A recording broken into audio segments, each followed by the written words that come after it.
So I just have way too many questions that makes me think about what the motives are.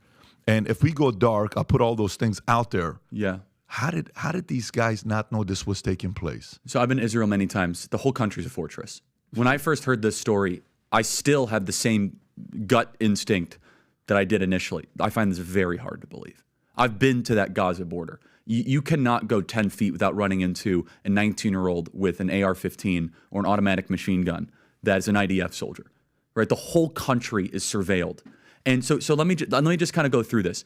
We don't talk about Israeli politics very often, and most Americans don't know this.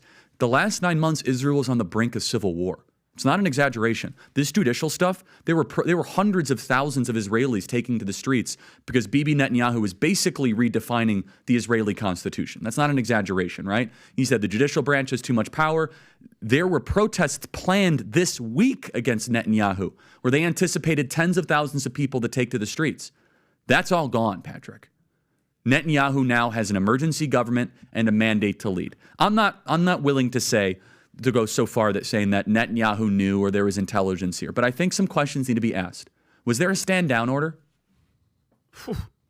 Was there a stand down order? 6 hours? I don't believe it. Israel's the size of New Jersey. When I took a helicopter ride from Jerusalem to the Gaza border, it's 45 minutes. Wow. 6 hours. They're live streaming the killing of Jews. Did somebody in the government say stand down? That is a legitimate, non-conspiracy question. The whole country is the IDF.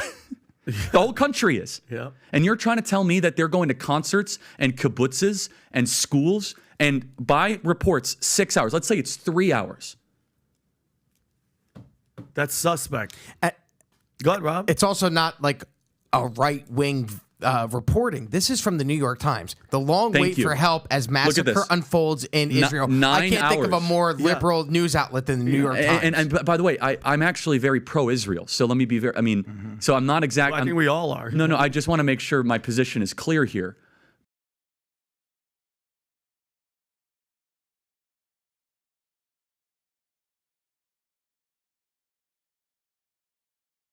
To get somebody to blow up a bus full of children or a building full of innocent civilians, you have to grind it into their minds. You have to wash their brains and tell them there is a higher cause out there. It's religious, ethnic, racial, whatever.